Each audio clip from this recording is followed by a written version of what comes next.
Assalamualaikum warahmatullahi wabarakatuh. Apa kabarnya antum hari ini? Mudah-mudahan dalam keadaan yang sehat semua ya. Insya Allah pada pertemuan kali ini kita akan lanjutkan pembelajaran PAI kita. Apa sih tema kita hari ini? Tema kita kali ini yaitu adalah kisah teladan Nabi Muhammad SAW. Nah, seperti apa kisahnya? Tentu antum pernah mendengar ataupun pernah diceritakan oleh guru-guru antum ya. Tapi di sini kita akan ulangi lagi agar kita semua lebih paham terkait ceritanya dan kita bisa ambil hikmahnya. Yuk, tonton videonya sampai habis.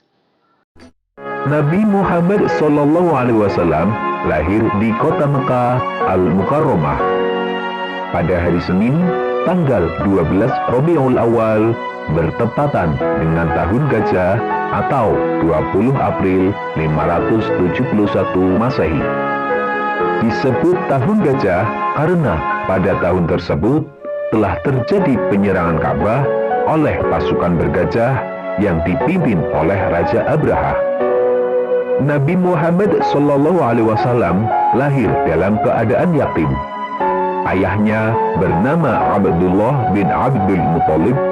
Beliau wafat pada saat Nabi Muhammad SAW berusia 2 bulan ketika masih di dalam kandungan. Saat wafat, ayahnya tidak meninggalkan harta benda yang banyak, namun beliau hanya meninggalkan beberapa ekor unta saja. Ibu Nabi Muhammad SAW bernama Aminah binti Wahab dari kalangan suku Quraisy yang terpandang mulia di masa itu. Pada saat masih bayi, Nabi Muhammad SAW diasuh oleh Halimatus Sa'diyah dengan tujuan Nabi Muhammad SAW terhindar dari penyakit yang biasa menyebar di perkotaan, fisiknya tumbuh sehat, dan terlatih bahasa Arab yang fasih. Saat diasuh oleh Halimatus Sa'diyah, terjadi peristiwa pembelahan dada oleh malaikat Jibril yang bertujuan untuk membersihkan hatinya. Setelah usianya kurang lebih 2 tahun, Halimatus Sa'diyah menyerahkan kembali Nabi Muhammad SAW kepada ibunya, yaitu Siti Aminah. Pada usia 6 tahun, Nabi Muhammad SAW ditinggal wafat oleh ibunya pada saat perjalanan pulang ziarah dari makom ayahnya di kota Abwa. Setelah ibunya wafat, kemudian Nabi Muhammad SAW diasuh oleh kakeknya, yaitu Abdul Muthalib. Akan tetapi, pengasuhannya tidak berlangsung lama. Pada usia 8 tahun, kakeknya meninggal dunia. Kemudian, beliau diasuh oleh pamannya, yaitu Abu Thalib. Pada masa kanak-kanak, Nabi Muhammad SAW selalu diajak pamannya untuk menggembala kambing. Beliau senang dengan pekerjaannya dan sayang pada hewan. Karena itu, paman Nabi Muhammad SAW sering menyebutnya si cerdas yang lincah dan baik. Pada usia muda, Nabi Muhammad SAW terkenal tabah, sabar, bertanggung jawab, pekerja keras, dan sangat jujur. Sehingga beliau diberi julukan Al-Amin, artinya terpercaya. Pekerjaan yang digelutinya pada saat itu adalah berdagang ke negeri Syam. Beliau membawa berbagai jenis dagangan milik saudagar kaya yang bernama Khadijah. Karena kejujuran Nabi Muhammad SAW, Khadijah jatuh cinta padanya. Hingga pada akhirnya Khadijah menjadi istri Nabi Muhammad SAW. Pada saat itu Nabi Muhammad SAW berusia 25 tahun. Pada usia 30 tahun, Nabi Muhammad SAW dipercaya oleh orang-orang Quraisy untuk meletakkan Hajar Aswad, yaitu dengan cara mengambil selembar selendang, kemudian Hajar Aswad itu diletakkan di tengah-tengah selendang tersebut. Lalu beliau meminta kepada seluruh pemuka kabilah yang berselisih untuk memegang ujung-ujung selendang itu. Kemudian mereka mengangkat Hajar Aswad itu secara bersama-sama. Setelah mendekati tempatnya, Nabi Muhammad SAW kemudian meletakkan Hajar Aswad tersebut. Nabi Muhammad SAW mempunyai kebiasaan berhalwat, yaitu mengasingkan diri dari keramaian manusia, merenung, mendekatkan diri kepada Allah Subhanahu wa Ta'ala. Tempat yang digunakannya adalah di Gua Hiro, kurang lebih 5 km dari arah timur kota Mekah, dan beliau melakukan ini pada setiap bulan Ramadan tiba. Pada hari ke-17 bulan Ramadan, ketika beliau berusia genap 40 tahun, beliau mengalami peristiwa yang sangat menakjubkan. Beliau menceritakan peristiwa itu. Pada saat beliau sedang tidur, datanglah malaikat Jibril menghampirinya seraya berkata, "Iqra" atau bacalah. "Aku tidak dapat membaca," jawab Nabi Muhammad SAW. Malaikat Jibril lalu memeluknya hingga beliau merasa bahwa kematian sedang menghampirinya.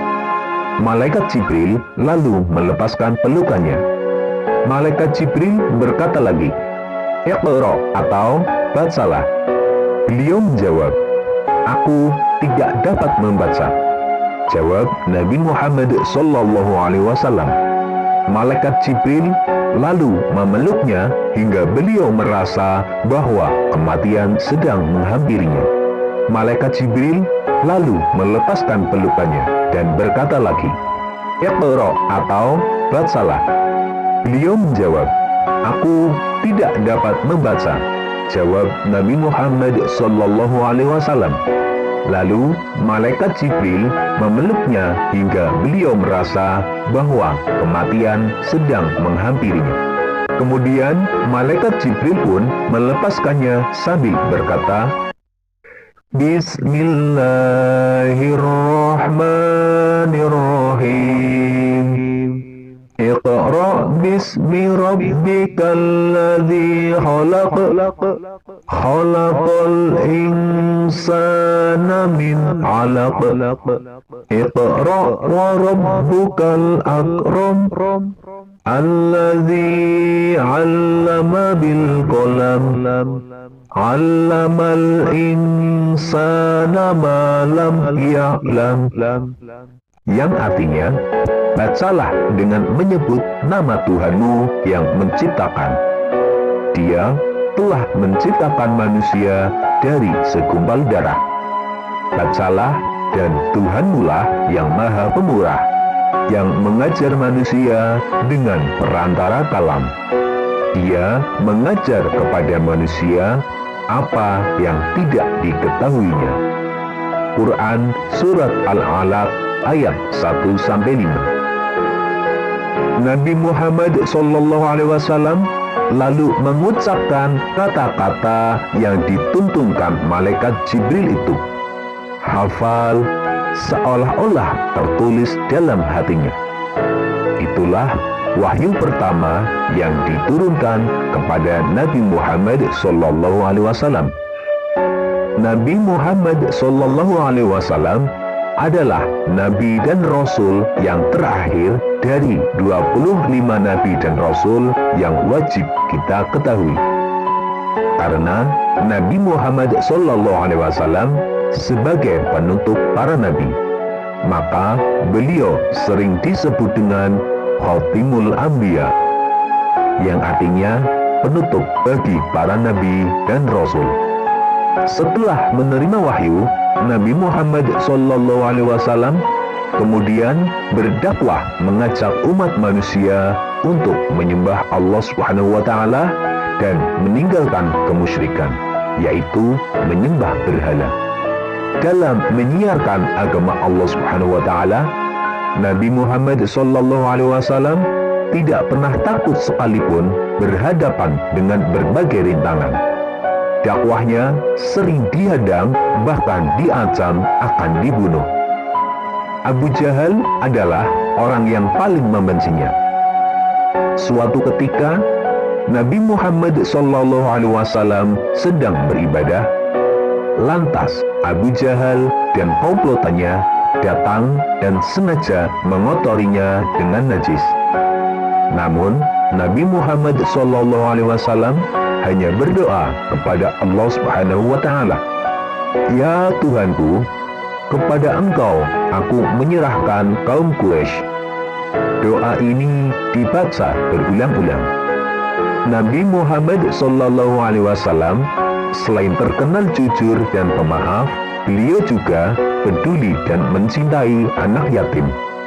Nabi Muhammad SAW pernah bersabda, "Barang siapa yang merawat dan mengasuh anak yatim dengan sebaik-baiknya, kelak mereka akan masuk surga dan tempatnya berdekatan dengan Nabi." Hal ini diisyaratkan oleh Nabi dengan jari telunjuk dengan jari tengahnya yang berdekatan dan tidak terhalang apapun. Begitulah cinta Nabi Muhammad SAW kepada umatnya, terutama kepada anak yatim. Berdasarkan kisah Nabi Muhammad SAW tersebut, keteladanan yang dapat kita ambil di antaranya adalah kita senantiasa berperilaku jujur dan kasih sayang, sebagaimana Nabi Muhammad SAW yang senantiasa jujur dalam berdagang dan juga sangat menyayangi anak yatim. Selanjutnya, kita harus senantiasa membaca Al-Quran. Al-Quran adalah wahyu dari Allah Subhanahu wa taala. Apabila kita membacanya, maka akan mendapatkan pahala. Kemudian, kita harus yakin bahwa Nabi Muhammad SAW adalah Rasul terakhir. Tidak ada lagi Nabi dan Rasul setelah Nabi Muhammad SAW. Anak-anakku yang solih dan solihah, setelah kalian menyimak video pembelajaran ini, ayo jawablah pertanyaan-pertanyaan berikut. 1. Jelaskan pengertian Khotimul Anbiya. 2. Sebutkan 3 tujuan Siti Aminah mengasuhkan Nabi Muhammad SAW kepada Halimatus Sa'diyah. 3. Mengapa Nabi Muhammad SAW mendapat gelar Al-Amin? Jelaskan. 4. Sebutkan 3 keteladanan dari kisah Nabi Muhammad SAW. 5. Tulislah wahyu pertama yang diterima Nabi Muhammad SAW. Demikianlah pembelajaran kita kali ini. Untuk materi pembelajaran selanjutnya, tunggu video berikutnya. Wassalamualaikum warahmatullahi wabarakatuh.